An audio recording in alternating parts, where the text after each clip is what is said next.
강지훈 대표의 하루는 언제나처럼 0과 1의 세계처럼 정확하게 시작되었다. 대한민국 IT 산업의 심장부, 이노베이트 다이나믹스의 타워 최상층에 위치한 그의 사무실은 서울의 스카이라인을 발 아래에 두고 있었다. 미니멀리즘의 극치를 보여주는 공간에는 차가운 금속과 유리만이 존재했고, 그 중심에 앉은 지훈 자신도 그 일부인 듯 감정 없는 표정으로 수십 개의 모니터를 응시하고 있었다. 그의 손끝에서 움직이는 데이터들은 국가의 경제를 좌우했고, 그의 결정 하나가 시장의 판도를 바꾸었다.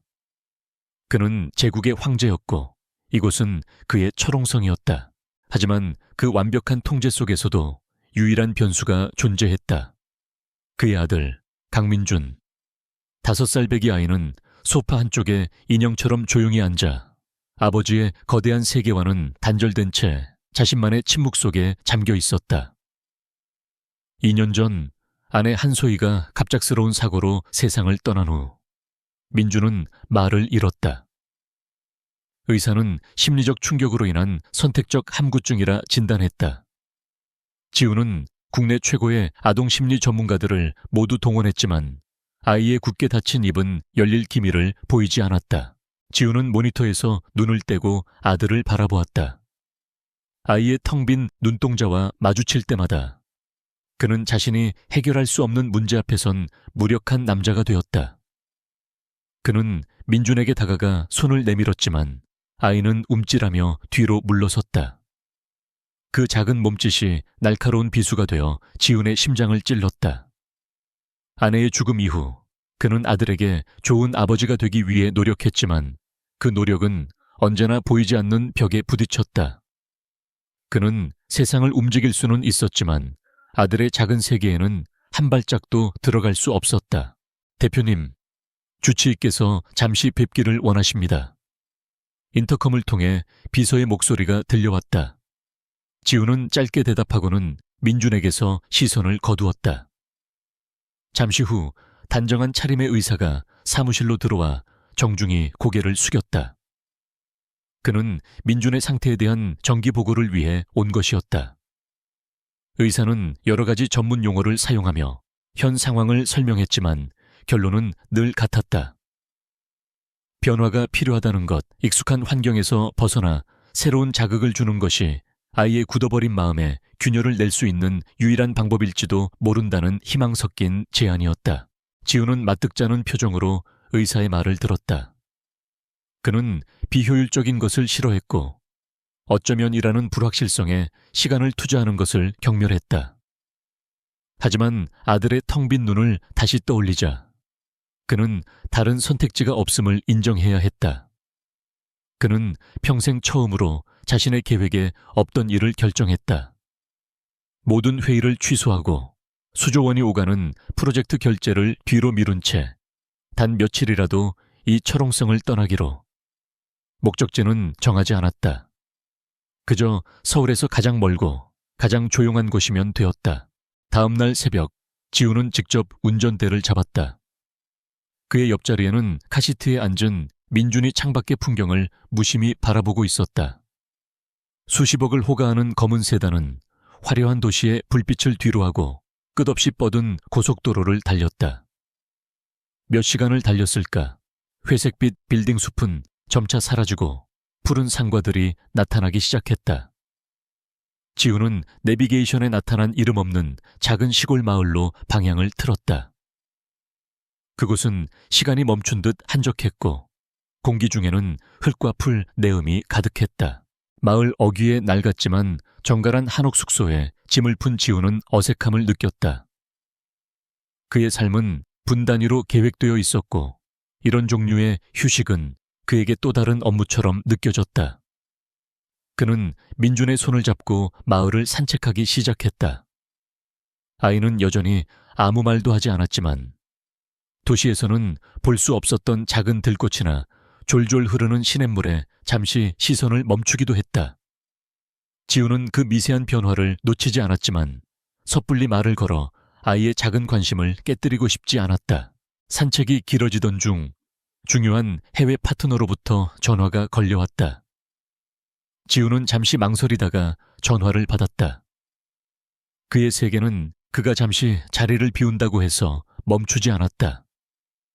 복잡한 계약 조건에 대해 영어로 대화하며 잠시 한눈을 판 사이 그의 손을 잡고 있던 민준의 작은 온기가 사라졌다. 통화를 끝낸 지우는 아들이 사라진 것을 깨닫고 심장이 철렁 내려앉았다. 그는 민준아 하고 외쳤지만 돌아오는 것은 바람소리뿐이었다. 처음으로 느껴보는 순수한 공포가 그의 온몸을 휩쌌다. 지우는 이성을 잃고 주변을 헤매기 시작했다. 그의 머릿속은 온갖 끔찍한 상상으로 가득 찼다. 아이가 길을 잃었을까? 아니면 더 나쁜 일이 생긴 걸까? 아내를 잃었던 그날의 무력감이 다시 그를 덮쳤다. 좁은 시골길을 닥치는 대로 뛰어다니던 그의 눈에 길 한쪽으로 난 작은 오솔길이 보였다. 그리고 그 끝에 자리한 자그마한 식물원, 서현수목원이라는 팻말이 보였다. 지우는 마지막 희망을 걸고 그 안으로 뛰어 들어갔다. 수목원은 잘 가꿔진 작은 천국 같았다. 이름 모를 수많은 꽃과 나무들이 조화롭게 어우러져 있었고 공기는 향긋한 꽃내음으로 가득했다. 지우는 숨을 헐떡이며 안으로 들어섰고 곧 유리 온실 안에서 아이의 뒷모습을 발견했다. 민주는 그곳에 있었다. 안전했다. 안도감에 다리가 풀릴 뻔한 것을 간신히 참으며 지우는 아들에게 다가갔다. 그리고 그는 아들이 혼자가 아니라는 것을 알았다. 민주는 한 여인의 무릎에 앉아 있었다. 그녀는 수수한 작업복 차림에 머리를 느슨하게 묶고 있었지만 그 모습은 주변의 꽃들처럼 자연스럽고 편안해 보였다. 그녀는 민준에게 작은 야생화의 이름을 알려주고 있었고 그 목소리는 봄날의 햇살처럼 따뜻했다.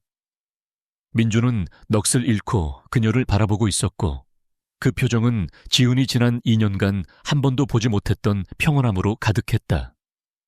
지훈은 자신도 모르게 걸음을 멈추고 그 광경을 지켜보았다. 낯선 여자와 자신의 아들이 만들어내는 그 이질적이면서도 완벽한 조화에 그는 혼란스러웠다. 지훈이 마른 기침을 하며 자신의 존재를 알리자 여인이 고개를 들었다. 그녀의 눈은 맑고 깊었다. 지훈은 순간 숨을 멈췄다. 여인의 얼굴에서 그는 죽은 아내의 모습을 보았다. 닮았다고 하기에는 부족했다. 눈매, 코, 입술의 선, 심지어 부드러운 미소를 지을 때 한쪽 입꼬리가 살짝 올라가는 방식까지 모든 것이 소름 끼치도록 아내와 같았다. 지훈은 자신의 눈을 의심하며 잠시 할 말을 잃었다. 여인은 지훈을 보고는 조금 놀란 듯 했지만 이내 부드럽게 미소 지으며 말했다. 아이가 길을 잃은 것 같아서요. 잠시 데리고 있었어요. 그녀의 목소리는 지훈의 혼란을 가중시켰다. 목소리마저 아내와 너무나도 흡사했다. 지훈은 간신히 정신을 차리고 아들에게 다가가려 했다. 그가 민준아 가자 하고 말하며 아이에게 손을 뻗는 순간 기적과도 같은 일이 일어났다. 지난 2년간 단 한마디도 하지 않았던 민준이 고개를 들어 여인을 올려다보았다. 아이의 작은 입술이 천천히 열렸다. 그리고 너무나도 분명하고 애틋한 목소리로 아이는 그 여인을 향해 말했다. 엄마, 그 한마디는 온실 안의 공기를 얼어붙게 만들었다. 지우는 그 자리에 못 박힌 듯 굳어버렸다. 그의 귀를 의심하고 또 의심했다. 아들이, 말을 잃었던 그의 아들이 말을 했다. 그러나 그 첫마디는 아버지를 향한 것이 아니었다. 오늘 처음 만난 이름 모를 시골 여자에게 죽은 제 어미를 부르듯 엄마라고 부른 것이었다. 충격과 혼란, 그리고 알 수 없는 불길함이 지훈의 온몸을 휘감았다. 그는 여인의 얼굴을 다시 바라보았다. 그녀 역시 당황한 기색이 역력했지만 그 놀란 눈동자 깊은 곳에서 지훈은 무언가 감춰진 비밀의 그림자를 본 것 같았다. 시간이 멈춘 듯한 온실안. 강민준이 뱉은 엄마라는 단어는 보이지 않는 파문을 일으키며 퍼져나갔다. 강지훈은 아들의 목소리를 2년 만에 들었다는 기쁨보다 그 단어가 향하는 대상에 대한 엄청난 충격과 혼란에 휩싸였다. 그의 시선은 얼어붙은 채 이서연이라는 여자에게 고정되었다. 너무나도 익숙하면서 동시에 지독히도 낯선 얼굴. 그는 이 모든 상황이 비현실적인 악몽이기를 바랐다. 서연은 당황한 기색이 역력했다. 그녀는 어쩔 줄 몰라 하며 마른 입술을 열었다. 아, 저기, 아이가 아마 사람을 잘못 본 것 같아요. 그녀의 목소리는 미세하게 떨리고 있었다. 그 떨림이 지훈의 의심에 불을 지폈다. 단순한 놀람이 아니었다. 그 안에는 무언가를 감추려는 자의 불안함이 섞여 있었다. 지훈의 머릿속은 수만 가지의 경우의 수를 계산하며 차갑게 식어갔다. 그는 아무 말 없이 민준에게 다가가 아이의 팔을 붙잡았다. 민준은 처음으로 아버지의 손길을 뿌리치지 않았다. 아이의 시선은 여전히 서연에게 머물러 있었다. 지훈은 그 시선을 강제로 끊어내듯 아이를 품에 안아들었다. 그리고 서연에게는 한마디의 감사나 인사도 없이 마치 전장에서 퇴각하는 장수처럼 단호하고 빠르게 온실을 빠져나왔다. 그의 등 뒤로 서연의 혼란스러운 시선이 느껴졌지만 그는 돌아보지 않았다. 지금은 감상에 젖을 때가 아니었다. 확인해야 할 것이 있었다. 숙소로 돌아오는 차 안은 무거운 침묵이 흘렀다. 하지만 이전에 단절된 침묵과는 질적으로 달랐다. 민주는 얌전히 카시트에 앉아 있었지만 아이의 얼굴에는 희미한 생기가 돌았다. 반면 운전대를 잡은 지훈의 머릿속은 폭풍이 몰아치고 있었다. 이서연, 그녀는 누구인가? 왜 죽은 아내와 똑같은 얼굴을 하고 있는가? 우연의 일치라고 하기에는 너무나 많은 것이 겹쳤다. 세상에 그토록 닮은 사람이 존재할 확률은 얼마나 될까? 그리고 왜 하필 자신의 아들 앞에서 나타난 것인가? 숙소 방문을 닫자마자 지훈은 민준을 침대에 앉히고 곧장 휴대폰을 들었다. 그는 비서실이 아닌 개인적으로 가장 신뢰하는 인물에게 전화를 걸었다. 그의 그림자이자 가장 날카로운 칼, 최민혁 실장이었다. 최 실장. 지훈의 목소리는 얼음장처럼 차가웠다. 지금부터 내가 하는 말을 토씨 하나 틀리지 말고 실행해. 여기는 강원도 상골의 작은 마을. 서연 수목원을 운영하는 이서연이라는 여자가 있다. 그녀에 대해 알아봐. 태어난 순간부터 지금까지 사소한 것 하나도 놓치지 마. 그녀의 모든 것을 내게 보고해. 샅샅이 파헤쳐. 수화기 너머의 최 실장은 단 한 번의 질문도 없이 알겠습니다, 대표님, 이라고 짧게 대답했다. 그것이 그들의 방식이었다. 지훈은 이유를 설명하지 않았고 최 실장은 이유를 묻지 않았다. 절대적인 신뢰와 복종. 그것이 강지훈이 자신의 제국을 세운 기반이었다. 전화를 끊은 지훈은 창밖을 내다보았다. 평화롭기만 한 시골 풍경이 이제는 거대한 비밀을 숨기고 있는 위선적인 무대처럼 보였다. 그날 밤 지훈은 한숨도 자지 못했다. 그는 잠든 민준의 얼굴을 가만히 내려다보았다. 아이의 숨소리는 평온했다. 오늘 겪은 일은 아이에게 충격이 아니라 오히려 안정감을 준 것 같았다. 지훈은 휴대폰을 열어 아내 한소희의 사진을 보았다. 활짝 웃고 있는 그녀의 얼굴. 그는 사진 속 소희와 오늘 낮에 본 이서연의 얼굴을 몇 번이고 비교했다. 보면 볼수록 머리가 아파왔다. 동일 인물이라고 해도 믿을 정도였다. 하지만 소희는 죽었다. 자신의 눈으로 그녀의 마지막을 확인했다. 그렇다면 이서연은 대체 누구란 말인가? 그의 머릿속에서 여러 가설이 세워지고 무너졌다. 소희에게 숨겨진 쌍둥이 자매라도 있었던 걸까? 하지만 그는 소희의 가족관계를 모두 알고 있었다. 그녀는 외동딸이었다. 성형수술? 누군가 의도적으로 소희의 얼굴을 똑같이 만들어 자신의 앞에 나타났다는 것인가? 그렇다면 목적은 무엇인가? 그의 회사, 그의 재산, 아니면 아들 민준. 생각은 꼬리에 꼬리를 물고 이어졌고 그 끝에는 언제나 더 큰 의문만이 남았다. 그의 이성은 우연의 일치일 가능성을 계속 제시했지만 그의 직감은 그것이 정교하게 짜인 거대한 음모의 시작이라고 경고하고 있었다. 다음 날 아침 동이 트자마자 최 실장에게서 첫 보고가 들어왔다. 그의 목소리는 평소처럼 침착했지만 미세한 당혹감이 섞여 있었다. 대표님, 이서연에 대한 1차 신원 조회를 마쳤습니다. 주민등록상 나이는 29, 고아 출신으로 지방국립대에서 원예학을 전공했습니다. 졸업 후 이곳으로 내려와 5년 전부터 서연 수목원을 운영하고 있습니다. 범죄 기록, 채무관계 모두 깨끗합니다. 말 그대로 흠잡을 데 없이 평범한 시민입니다. 지훈의 미간이 좁혀졌다. 너무 깨끗하군.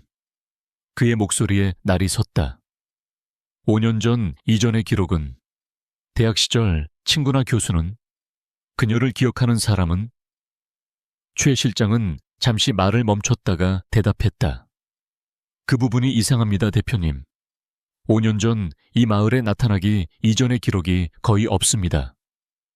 대학 학적 기록은 존재하지만 그녀를 뚜렷하게 기억하는 사람이 없습니다. 마치 유령 같다고 할까요? 그녀의 과거는 안개 속에 쌓여 있는 것 같습니다. 율령. 그 단어가 지훈의 뇌리에 박혔다. 평범한 신상 명세 뒤에 숨겨진 공백의 시간. 그것은 그의 의심이 틀리지 않았음을 증명하는 단서였다. 누군가 의도적으로 그녀의 과거를 지웠거나 혹은 그녀 자신이 과거를 버리고 새로운 신분을 만든 것이다. 지훈은 결심했다. 이 미스터리를 풀기 전까지는 서울로 돌아가지 않겠다고. 그는 최 실장에게 말했다. 휴가를 연장해야겠어. 당분간 회사 일은 자네에게 맡기지. 그리고 조사는 계속해. 그 안개를 걷어낼 실마리를 찾아내. 그는 단순히 아들이 엄마라고 부른 여자에 대한 호기심 때문에 이러는 것이 아니었다. 그의 본능이 위험을 감지하고 있었다. 죽은 아내의 얼굴을 한 여자가 과거가 지워진 채로 자신의 아들 앞에 나타났다. 이것은 결코 우연일 수 없었다. 이 사건의 배후에는 분명 거대한 비밀이 숨겨져 있을 터였다.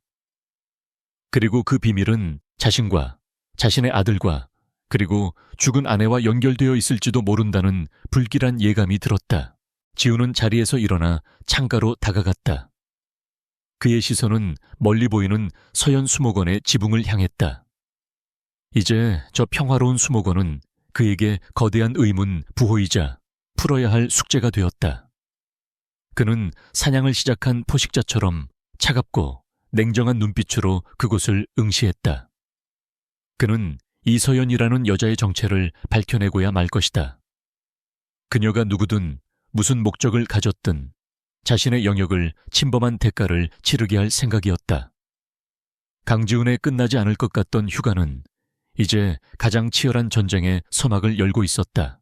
다음 날 강지훈은 의도적으로 민준을 데리고 다시 서연 수목원을 찾았다. 그의 명분은 두 가지였다. 어제 아이를 돌봐준 것에 대한 감사를 표하고 아들이 그곳을 마음에 들어 하는 것 같다는 이유. 하지만 그의 진짜 목적은 탐색이었다. 그는 이서연이라는 여자를 자신의 눈으로 직접 관찰하고 그녀의 정체에 대한 실마리를 찾아내야만 했다. 평화로운 아침 햇살이 가득한 수목원은 어제와 다름없이 고요했지만 그곳을 바라보는 지훈의 눈빛은 적진을 살피는 사령관처럼 날카로웠다. 서연은 물을 주고 있다가 부자의 등장을 보고는 의외라는 듯 눈을 동그랗게 떴다. 그녀는 잠시 머뭇거렸지만 이내 민준을 보고는 따뜻한 미소를 지으며 다가왔다. 또 왔네요. 그녀의 목소리에는 경계심보다는 반가움이 묻어 있었다. 지훈은 준비해온 고급 과일 바구니를 건네며 사무적인 어투로 말했다. 어제는 경황이 없어서 제대로 인사도 못했습니다. 아이를 돌봐주셔서 감사합니다. 그의 딱딱한 태도에도 서연은 부드럽게 웃으며 괜찮다고 답했다. 지우는 민준을 핑계삼아 수목원에 머물렀다. 그는 벤치에 앉아 중요한 서류를 검토하는 척하며 자신의 모든 신경을 서연과 민준에게 집중했다. 민준은 놀랍게도 서연의 뒤를 졸졸 따라다녔다. 아이는 그녀가 작은 모종을 옮겨 심는 것을 돕기도 하고 그녀가 가르쳐주는 식물의 이름을 들으며 고개를 끄덕이기도 했다. 비록 말은 하지 않았지만 아이의 얼굴에는 지난 2년간 볼 수 없었던 생동감이 넘쳤다. 지우는 그 모습을 보며 복잡한 감정에 휩싸였다.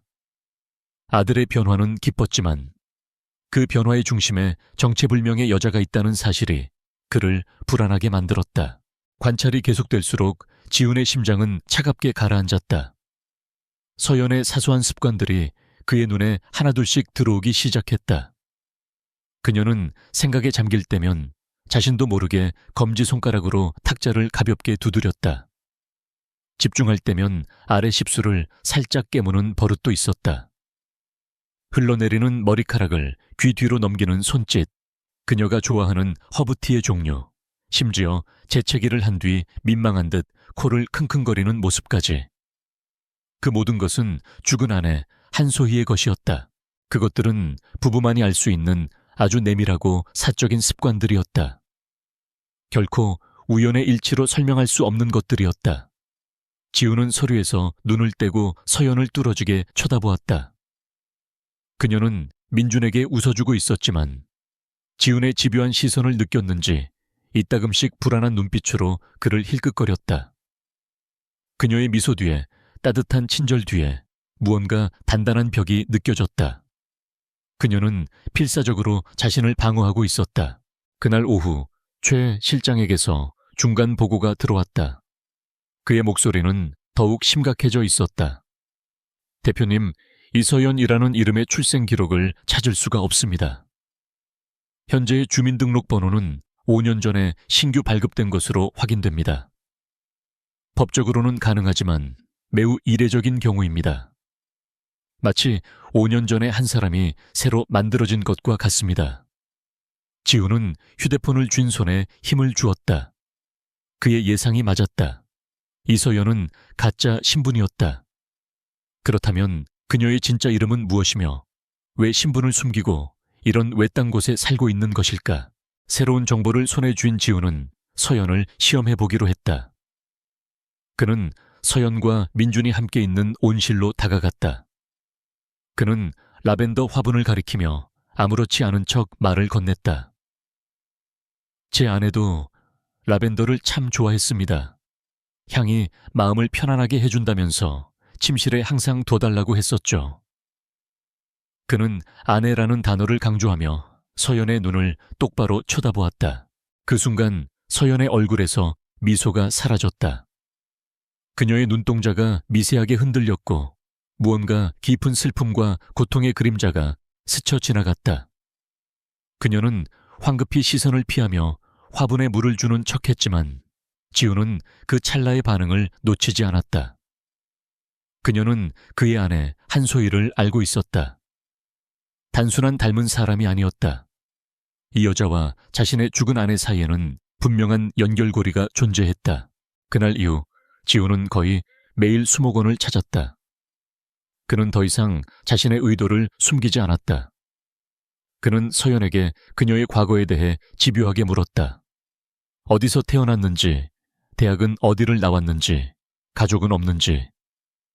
서연은 언제나 능숙하게 화제를 돌리거나 두루술한 대답으로 빠져나갔지만 그녀의 방어벽은 지훈의 날카로운 추궁 앞에 조금씩 금이 가고 있었다.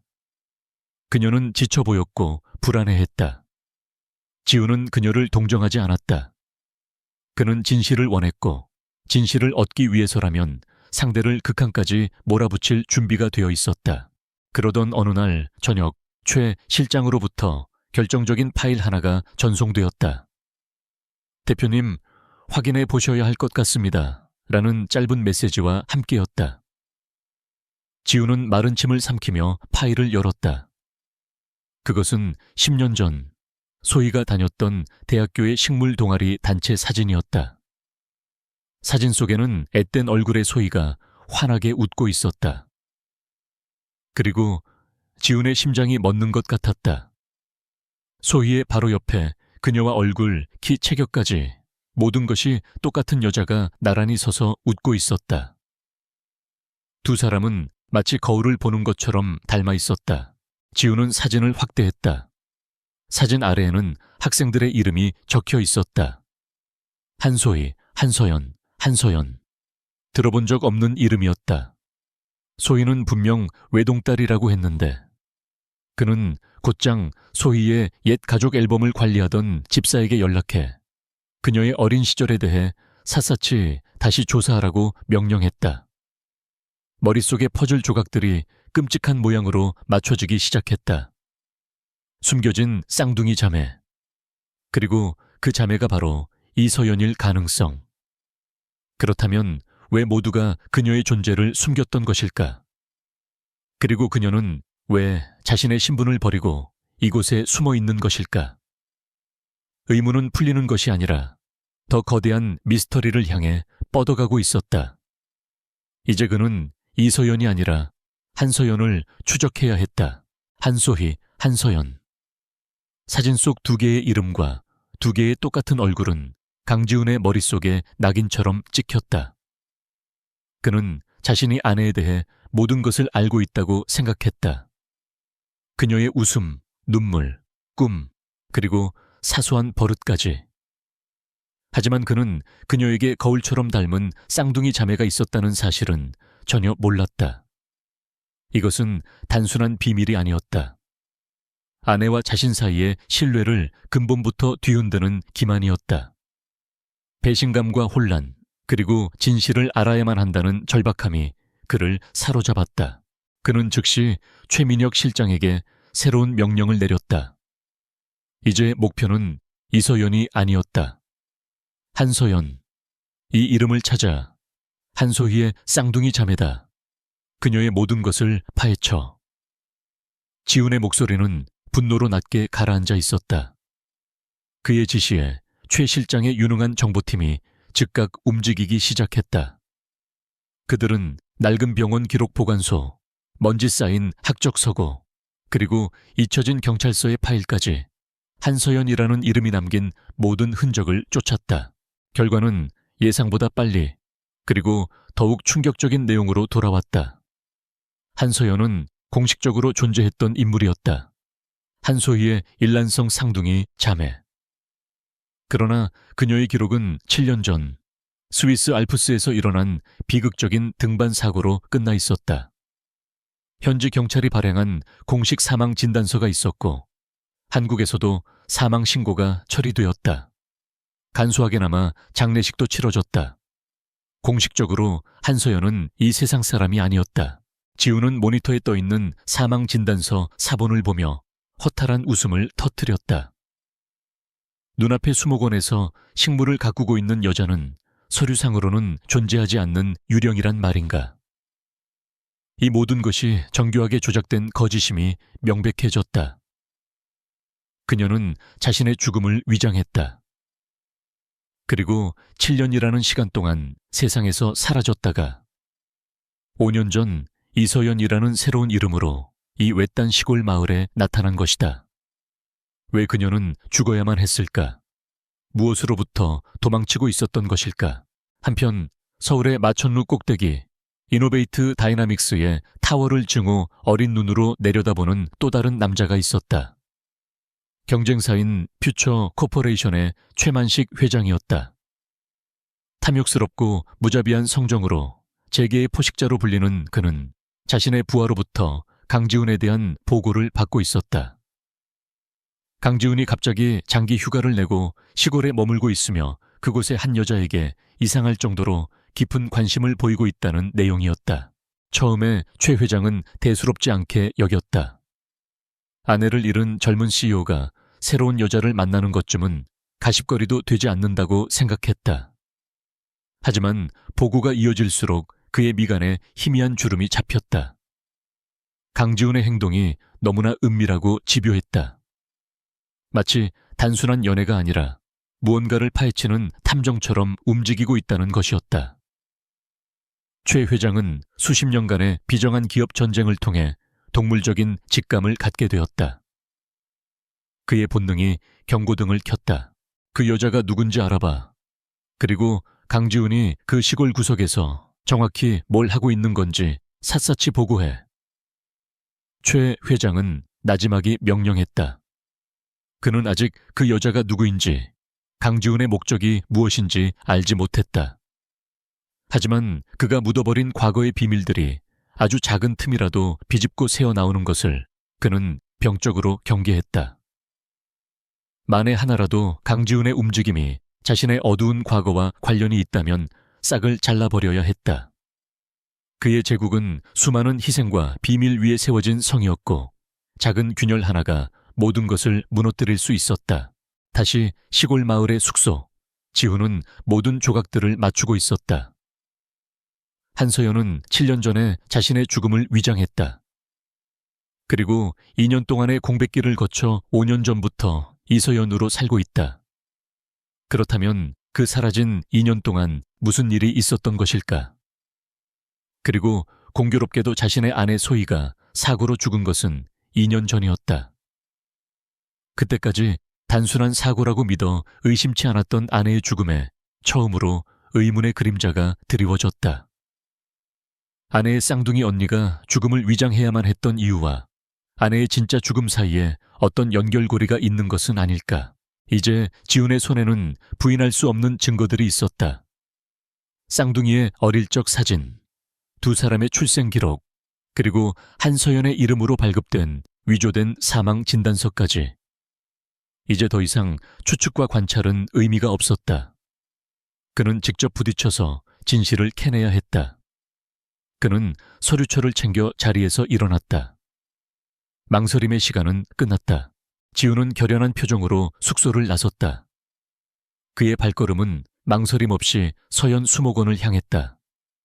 저녁 노을이 길게 드리워진 수목원은 평화로워 보였지만 그곳으로 향하는 지훈의 마음은 거대한 폭풍 전야와 같았다. 그는 오늘 밤 이서연, 아니 한서연이라는 여자의 입을 열게 할 것이다. 그녀가 간직한 비밀, 아내의 죽음과 관련된 진실, 그 모든 것을 알아내야만 했다. 설령 그 끝에 감당할 수 없는 진실이 기다리고 있다 해도 그는 더 이상 도망치지 않을 생각이었다. 심판의 시간이 다가오고 있었다. 저녁 어스름이 내려앉은 수목원은 낮의 활기를 잃고 고요한 침묵에 잠겨 있었다. 하루 일과를 마친 서연이 온실의 문을 잠그려던 순간 그림자 속에서 한 남자가 걸어 나왔다. 강지훈이었다. 그의 얼굴은 감정을 읽을 수 없는 차가운 가면 같았고 손에는 서류철 하나가 들려 있었다. 그는 아무런 서두도 없이 곧장 그녀의 앞으로 다가와 탁자 위에 서류철을 던지듯 올려놓았다. 둔탁한 소리가 고요한 공기를 갈랐다. 한서연, 내가 알았어야 했던 이름이더군. 지훈의 낮은 목소리는 칼날처럼 날카로웠다. 그 이름이 불리는 순간 서연의 얼굴에서 핏기가 가셨다. 그녀의 동공이 공포로 흔들렸고 지난 5년간 단단히 쌓아 올렸던 위장의 벽이 무너져 내리는 소리가 들리는 듯했다. 그녀는 본능적으로 부인했다. 무슨 말씀이신지 모르겠어요. 제 이름은 이서연입니다.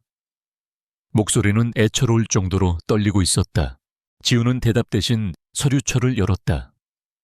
그는 한 장 한 장 증거들을 그녀의 눈앞에 펼쳐 보였다. 해맑게 웃고 있는 어린 시절의 쌍둥이 자매 사진, 한소희, 한서연, 두 이름이 나란히 적힌 출생 기록 증명서, 그리고 마지막으로 스위스에서 발급된 그녀의 사망 진단서. 7년 전 알프스에서 죽었다는 사람치고는 꽤 건강해 보이는군.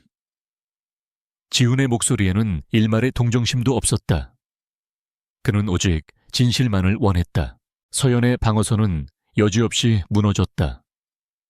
그녀는 더 이상 버틸 수 없다는 듯 그 자리에 주저앉았다. 억눌러왔던 모든 것이 한꺼번에 터져 나왔다. 슬픔, 공포, 그리고 지난 세월의 외로움이 뒤섞인 울음이 그녀의 입에서 터져 나왔다. 수년간 그녀를 짓눌러왔던 비밀의 댐이 마침내 터진 것이다. 지우는 말없이 그녀의 울음이 잦아들기를 기다렸다. 그의 마음속에서는 분노와 혼란이 휘몰아쳤지만 그는 지금 감정을 드러낼 때가 아님을 알았다. 한참을 울던 서연은 마침내 고개를 들었다. 눈물로 얼룩진 그녀의 얼굴은 지훈이 알던 평온한 모습이 아니었다.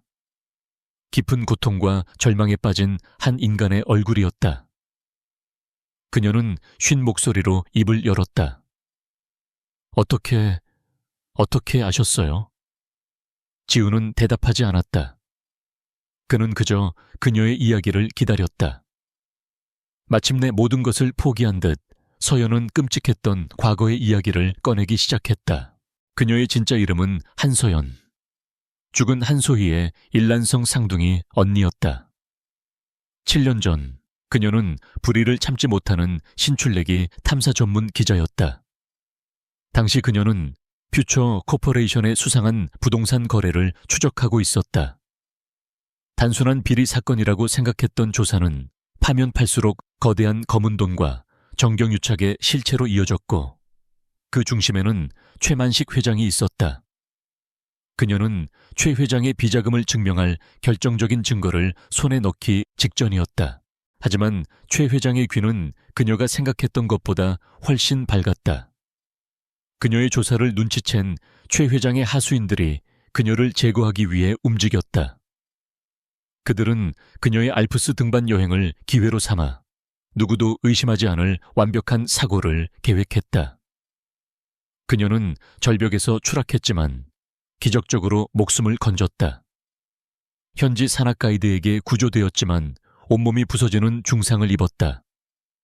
병원에서 의식을 차린 그녀는 자신이 살아있다는 사실이 알려지면 최 회장이 다시 사람을 보낼 것이라는 것을 직감했다.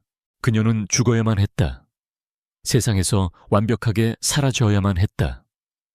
그녀는 자신을 구해준 가이드와 소수의 지인 도움을 받아 자신의 죽음을 위장했다. 그렇게 한서연은 세상에서 죽었고 그녀는 기나긴 어둠 속으로 숨어들었다. 동생 소희에게조차 자신의 생존 사실을 알리지 못했다. 그것이 동생을 지키는 유일한 길이라고 믿었다. 시간이 흘러 소희는 강지훈과 결혼했다. 평범한 행복을 누리는 듯 보였던 동생에게 다시 불행의 그림자가 닥친 것은 2년 전이었다. 소희는 퓨처 코퍼레이션이 후원하는 자선재단의 일을 돕다가 우연히 최 회장의 또 다른 비자금 내역이 담긴 회계 장부를 발견하게 되었다. 과거 언니가 쫓던 사건과 연결된 자료임을 직감한 소희는 충격에 빠졌고 죽은 줄로만 알았던 언니에게 비밀리에 연락을 취했다. 서연은 동생의 연락을 받고 경악했다. 그녀는 당장 그 일에서 손을 떼라고, 그것은 감당할 수 없는 위험한 일이라고 애원했다. 하지만 너무 늦었다. 최만식은 소희 역시 무언가를 알게 되었다는 사실을 눈치챘다. 그는 2번의 실수는 하지 않았다. 그는 하수인을 시켜 소희의 차 브레이크에 손을 댔다. 빗길 교통사고. 모든 것이 완벽한 사고로 처리되었다. 누구도 의심하지 않았다. 남편인 강지훈조차도. 서연의 이야기가 끝났을 때 온실 안에는 무거운 침묵만이 흘렀다. 그녀는 떨리는 손으로 품 안에서 작은 USB 메모리 하나를 꺼냈다.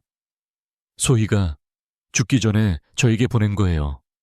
최만식을 무너뜨릴 수 있는 모든 증거가 이 안에 들어있어요. 지난 2년간 그녀는 이 작은 증거를 지키기 위해, 그리고 동생의 복수를 하기 위해 숨죽이며 살아왔던 것이다. 지우는 아무 말도 할 수 없었다. 그의 머릿속이 하얗게 비어버린 것 같았다. 사랑하는 아내의 죽음이 단순한 사고가 아니라 잔인하게 계획된 살인이었다는 진실은 그가 감당하기에는 너무나도 거대했다. 슬픔은 순식간에 차가운 분노로 변했다. 뼈를 깎는 듯한 고통과 함께 지독한 사리가 그의 온몸을 지배했다. 그는 조용히 자리에서 일어나 서연에게 다가갔다. 그는 그녀의 눈을 똑바로 바라보았다. 더 이상 그녀는 낯선 여자가 아니었다. 아내의 언니이자 아내의 죽음에 대한 진실을 아는 유일한 증인, 그리고 이제는 그의 유일한 동맹이었다. 그들의 눈빛이 허공에서 마주쳤다. 슬픔과 분노, 그리고 복수라는 공통의 목표가 두 사람을 단단히 묶고 있었다. 거대한 악에 맞선 위험한 동맹이 시작되는 순간이었다. 온실 안의 공기는 슬픔과 분노로 무겁게 가라앉아 있었다. 강지훈은 한서연, 그의 눈앞에 있는 상처 입은 여인을 바라보았다. 그녀는 더 이상 죽은 아내를 닮은 미스터리한 인물이 아니었다. 그녀는 아내의 유일한 혈육이었고 거대한 악에 맞서 홀로 싸워온 외로운 전사였다. 지훈의 마음속에서 들끓던 복수심은 이제 차가운 결의로 굳어졌다. 그는 서연에게 다가가 그녀의 어깨를 단단히 붙잡았다. 이제부터 당신은 혼자가 아닙니다. 그의 목소리는 낮고 단호했다. 그는 곧바로 최민혁 실장에게 전화를 걸었다. 그의 어제는 조금의 망설임도 없었다. 최 실장, 지금 즉시 회사 보안팀의 알파팀 전원을 내가 있는 곳으로 보내.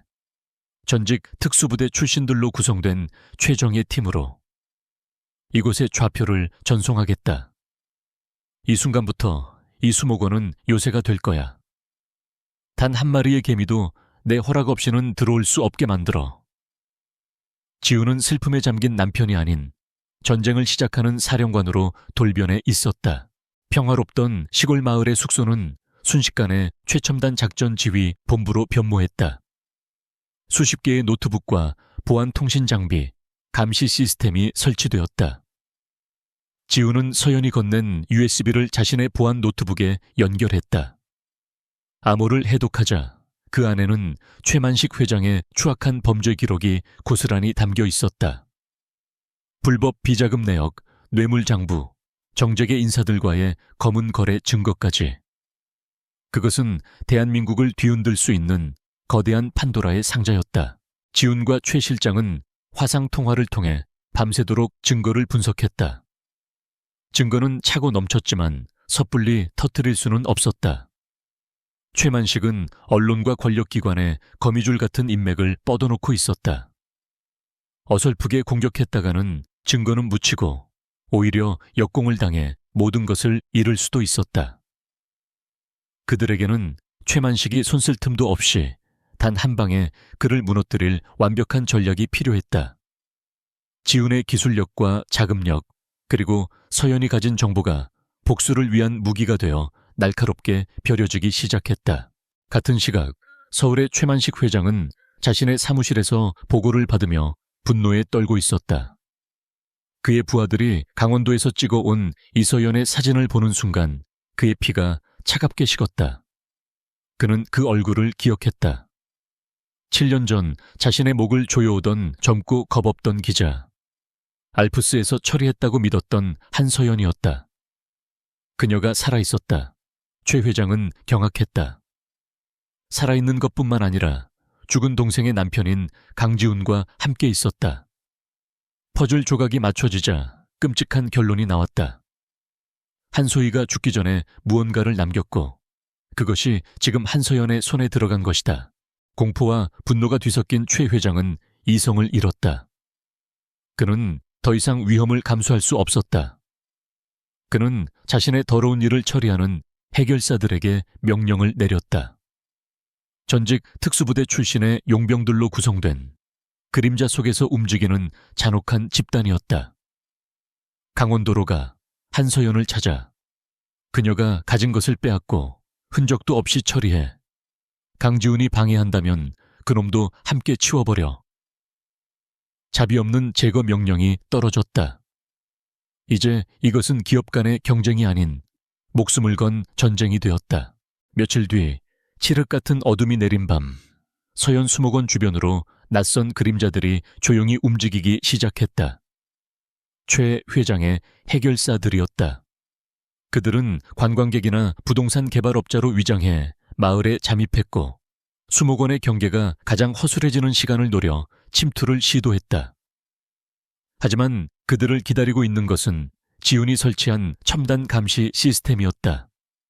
이노베이트 다이나믹스의 기술력이 총동원된 동작 감지 센서와 열화상 카메라가 침입자들의 움직임을 하나도 놓치지 않고 포착했다. 요란한 총격전은 없었다. 어두운 숲과 온실 속에서 소리 없는 사투가 벌어졌다. 지훈의 보안팀은 전직 특수부대 팀장의 지휘 아래 일사불란하게 움직이며 침입자들을 압박했다. 첨단 기술과 잘 훈련된 전문가들의 조직적인 방어에 부딪힌 해결사들은 결국 목표를 달성하지 못하고 쥐 죽은 듯 사라졌다. 첫 번째 공격은 막아냈지만 지훈은 이것이 시작에 불과하다는 것을 알았다. 적은 예상보다 훨씬 전문적이고 무자비했다. 첫 교전 이후 지훈은 더 이상 이곳에 머물며 방어만 할 수는 없다고 판단했다. 시간은 그들의 편이 아니었다. 그는 서연과 함께 공격 계획을 세우기 시작했다. 최만식이 통제할 수 없는 방식으로 가장 극적인 순간에 증거를 세상에 공개해야 했다. 지훈의 머릿속에 한 가지 무대가 떠올랐다. 며칠 뒤 서울에서 열리는 아시아 최대 규모의 기술 컨퍼런스. 그곳에는 국내외 수많은 언론과 업계의 주요 인사들이 모일 것이고 강지훈 자신과 최만식 회장 모두 기조 연설자로 참석할 예정이었다. 그곳이 바로 심판의 무대가 될 것이다. 숨막히는 긴장 속에서도 지훈과 서연 그리고 민준 사이에는 기묘한 유대감이 형성되고 있었다. 서연은 더 이상 보호받아야 할 연약한 존재가 아니었다. 그녀는 날카로운 기자적 본능으로 계획 수립에 적극적으로 참여했다. 지훈은 그녀에게서 아내의 모습뿐만 아니라 강인하고 지적인 투사의 모습을 보았다. 민주는 폭력의 현장에서 격리되어 있었지만 어른들 사이에 팽팽한 긴장감을 느끼고 있었다.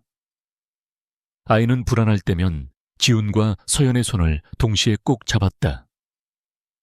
공동의 적 앞에 선 세 사람은 위태롭지만 단단한 새로운 가족의 형태를 만들어가고 있었다.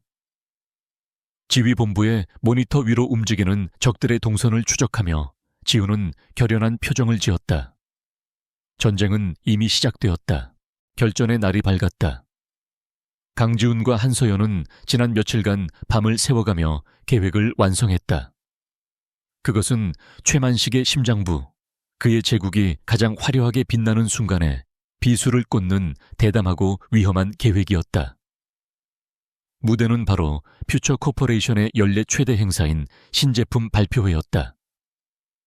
최만식이 세상의 스포트라이트를 받으며 자신의 성공을 과시하는 바로 그 자리에서 그의 모든 것을 무너뜨릴 생각이었다. 작전은 두 갈래로 진행되었다. 첫째는 미끼였다. 최민혁 실장은 보안이 확보된 경로를 통해 최만식의 최측근에게 익명으로 접촉했다. 한서연이 가진 증거 USB의 원본을 거에게 거래하자는 제안이었다. 거래 시각과 장소는 신제품 발표회가 시작되기 직전 행사장관은 정반대편에 있는 외딴 항구의 폐창고로 정했다. 이는 최만식의 주력 해결사들을 행사장으로부터 멀리 떼어놓고 그들의 불법적인 행동을 영상으로 기록하기 위한 정교한 함정이었다. 두 번째이자 핵심은 심판의 무대였다. 강지훈은 경쟁사 대표 자격으로 행사에 공식 초청받았다. 그는 그 자리에서 최첨단 해킹 기술을 이용해 행사장 전체의 시스템을 장악하고 준비된 진실을 만천에 공개할 계획이었다. 서연은 지훈의 보안팀의 도움을 받아 평범한 행사 스태프로 위장하여 현장에 잠입하기로 했다. 자신의 원수와 같은 공간에 있는 것은 끔찍한 일이었지만 그녀는 동생의 마지막을 자신의 눈으로 직접 지켜보고 싶었다. 행사 당일 서울의 최고급 컨벤션 센터는 화려함의 극치를 달리고 있었다. 수많은 언론사의 카메라 플래시가 터졌고 정재계의 거물들과 투자자들이 인산인해를 이루었다. 강지훈은 조금의 동요도 없는 얼굴로 행사장에 들어섰다. 그의 등장은 라이벌의 행사를 축하하기 위해 온 대인배의 모습으로 비쳤고 많은 이들의 주목을 받았다. 한편 최만식은 폐창고로 보낸 부하들로부터 거래가 순조롭게 진행 중이라는 허위 보고를 받고 의기양양하게 무대에 올랐다. 그는 모든 위협이 제거되었다고 믿었다. 최만식은 자신감 넘치는 목소리로 퓨처 코퍼레이션이 열어갈 새로운 미래에 대해 연설하기 시작했다. 그의 연설이 절정에 달하고 회사의 새로운 로고가 무대 뒤 거대한 스크린을 가득 채우려는 순간이었다. 갑자기 스크린이 암전되더니 장내의 모든 조명이 꺼졌다. 청중들이 웅성거리기 시작했다. 기술적 결함이라고 생각한 최만식의 얼굴이 굳어졌다. 잠시 후 스크린이 다시 켜졌다. 하지만 화면에 나타난 것은 새로운 로고가 아니었다. 앳되고 똑같은 얼굴을 한 두 소녀가 환하게 웃고 있는 낡은 사진이었다. 한소희와 한서연. 장내에 기묘한 정적이 흘렀다. 당황한 최만식이 소리치기도 전에 화면은 바뀌었다. 최만식의 이름이 적힌 불법 비자금 장부, 정치인들에게 뇌물을 건넨 내역, 그리고 그의 목소리가 담긴 협박 녹취 파일이 차례대로 공개되기 시작했다. 청중들은 경악했다. 기자들은 미친 듯이 카메라 셔터를 눌러댔다. 스크린은 7년 전 한서연의 사고 현장 사진과 조작된 사망 진단서를 나란히 보여주었고 2년 전 한소희의 교통사고 현장 사진과 함께 차량 브레이크가 인위적으로 파손되었다는 전문가의 감정 보고서를 띄웠다. 모든 증거는 단 한 사람, 무대 위에 서 있는 최만식 회장을 가리키고 있었다. 결정타는 마지막 영상이었다. 스크린은 두 개로 분할되어 한쪽에서는 최만식의 연설 장면이, 다른 한쪽에서는 바로 그 시각 폐창고에서 벌어지고 있는 실시간 영상이 중계되었다. 최만식의 해결사들이 거래 상대로 위장한 경찰 특공대에게 포위되어 체포되는 장면이 생생하게 중계된 것이다. 그들의 손에는 총기와 불법 무기들이 들려 있었다. 함정에 빠졌음을 깨달은 최만식의 얼굴이 하얗게 질렸다. 그때 강지훈이 조용히 무대 위로 걸어 올라갔다. 그는 넋이 나간 최만식의 손에서 마이크를 빼앗았다. 장내의 모든 시선이 그에게 쏠렸다. 지훈은 차갑고도 분명한 목소리로 말했다. 여러분께서 보신 것이 진실입니다. 이 모든 것은 제 아내 한소희의 목숨을 앗아가고 그녀의 언니 한서연의 인생을 짓밟은 한 남자의 탐욕이 낳은 비극입니다. 그의 목소리는 행사장을 넘어 전 세계로 생중계되고 있었다. 지훈의 말이 끝나기 무섭게 행사장 밖에서 대기하고 있던 검찰 수사관들과 경찰들이 들이닥쳤다. 그들은 곧장 무대 위로 올라와 망연자실해 있는 최만식에게 수갑을 채웠다. 수십 년간 쌓아 올린 그의 철옹성은 단 몇 분 만에 허무하게 무너져 내렸다. 오만함으로 가득했던 그의 얼굴은 이제 패배자의 비참함으로 일그러져 있었다. 행사 스태프들 사이에 섞여 있던 서연은 그 모습을 보며 조용히 눈물을 흘렸다. 그것은 더 이상 슬픔이나 공포의 눈물이 아니었다. 마침내 동생의 원수를 갚았다는 안도감과 정의가 실현되었다는 기쁨의 눈물이었다. 길고 길었던 복수의 여정, 그 마지막 수는 완벽한 체크메이트였다. 폭풍이 지나간 자리는 모든 것이 바뀌어 있었다. 최만식 회장의 몰락은 대한민국 사회에 거대한 충격파를 던졌다. 그의 신제품 발표회에서 폭로된 진실은 연일 언론의 헤드라인을 장식했다. 검찰은 대대적인 수사에 착수했고 최만식의 비호 아래 부패를 저질러온 정재계 인사들이 줄줄이 구속되었다. 수십 년간 견고해 보였던 악의 제국은 모래성처럼 허무하게 무너져 내렸다. 마침내 한소희의 죽음에 대한 정의가 실현된 것이다. 모든 조사가 마무리되고 강지훈과 한서연은 검찰청을 나섰다. 복잡하고 혼란스러웠던 서울을 뒤로하고 그들은 다시 조용한 시골 마을로 향했다. 차창 밖으로 스쳐 지나가는 풍경이 이전과는 다르게 보였다. 처음 이곳을 찾았을 때는 도피와 의심뿐이었지만 이제는 모든 것을 끝내고 돌아가는 안식처였다. 옆자리에 앉은 민주는 곤히 잠들어 있었고 아이의 평온한 얼굴을 보며 지훈과 서연은 말없이 미소를 지었다. 서현 수목원으로 돌아온 그들의 삶은 이전과는 완전히 달라졌다. 복수라는 무거운 짐을 내려놓은 그들의 시간은 비로소 평온하게 흐르기 시작했다. 지우는 더 이상 일에 미쳐있는 냉정한 CEO가 아니었다. 그는 난생 처음으로 온전한 휴식을 가졌고 그 시간의 대부분을 아들 민준과 함께 보냈다.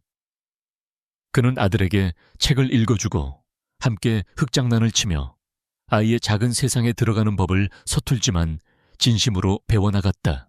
서연은 이서연이라는 이름 대신 한서연이라는 자신의 진짜 이름을 되찾았다. 하지만 그녀는 여전히 수목원을 가꾸는 소박한 삶을 택했다. 동생의 복수를 마친 그녀의 마음에는 깊은 평화가 찾아왔다. 그녀는 민준에게 따뜻한 엄마이자 다정한 이모가 되어주었다. 그녀의 보살핌 속에서 민준은 놀라운 속도로 변해갔다. 아이는 더 이상 침묵하지 않았다. 제잘거리며 질문을 던졌고 온실이 떠나가라 웃음을 터뜨렸다. 그 웃음소리는 수목원의 모든 식물들을 자라게 하는 햇살과도 같았다. 지훈과 서연의 관계도 서서히 변화했다. 그들은 죽은 소희를 사이에 둔 복수의 동맹으로 시작했지만 함께 상처를 보듬고 서로를 위로하며 깊은 유대감을 쌓아갔다. 지훈은 서연에게서 아내의 그림자를 보는 것이 아니라 강인하고 현명한 한서연이라는 한 여자를 보기 시작했다. 서연 역시 차가운 가면 뒤에 숨겨진 지훈의 따뜻하고 외로운 내면을 발견했다. 그들의 감정은 사랑이라고 부르기에는 조심스러웠지만 그 어떤 사랑보다도 단단하고 애틋한 것이었다. 어느 맑은 가을날 세 사람은 소희가 잠들어 있는 추모공원을 찾았다. 하얀 국화꽃을 바치고 선 지훈과 서연은 아무 말도 하지 않았다. 민준은 작은 손으로 엄마의 사진을 어루만지며 엄마, 저 민준이에요. 이제 말 잘해요 라고 속삭였다. 그 모습을 지켜보던 두 사람의 눈시울이 붉어졌다. 더 이상 분노나 원망은 없었다. 그 자리에는 고요한 그리움과 이제는 행복해져야 한다는 조용한 약속만이 남아있었다. 그들은 소희를 잊는 것이 아니라 그녀를 가슴에 품고 새로운 삶을 살아갈 용기를 얻었다. 시간이 흘러 1년 뒤 수목원에는 완연한 봄이 찾아왔다. 겨우내 움츠렸던 꽃망울들이 활짝 피어나 세상을 형형색색으로 물들였다. 6살이 된 민준은 꽃밭 사이를 신나게 뛰어다니며 나비를 쫓고 있었다. 아이의 웃음소리가 봄바람을 타고 멀리 퍼져나갔다. 지훈과 서연은 나란히 벤치에 앉아 그런 민준의 모습을 따스한 눈길로 바라보고 있었다. 지훈은 더 이상 딱딱한 수트 차림이 아니었다. 편안한 스웨터를 입은 그의 얼굴에는 과거의 냉정함 대신 부드러운 미소가 자리 잡고 있었다. 그는 서연의 손을 조용히 잡았다. 서연은 말없이 그의 손을 마주 잡았다. 두 사람 사이에는 긴 설명이 필요 없는 깊은 이해와 신뢰가 흐르고 있었다. 그들은 비극으로 얽혔지만 결국 서로에게 구원이 되었다. 아빠, 이모, 이것 보세요. 민준이 노란 민들레꽃을 한 아름 꺾어들고 그들에게 달려왔다. 아이는 이제 서연을 이모라고 불렀다. 그것은 세 사람이 함께 찾아낸 가장 자연스럽고 행복한 관계의 이름이었다. 지훈과 서연은 서로를 마주보며 환하게 웃었다. 그들의 눈빛에는 지난날의 아픔을 이겨낸 사람만이 가질 수 있는 깊이와 평온함이 담겨 있었다. 지독했던 폭풍우는 마침내 그쳤고 그들의 땅에는 희망의 새싹이 돋아나고 있었다. 세 사람은 민준의 손을 잡고 꽃향기 가득한 집을 향해 걸어갔다. 그들의 등 뒤로 쏟아지는 따스한 봄 햇살은 상처를 이겨내고 마침내 시작된 새로운 삶을 축복하는 듯 했다.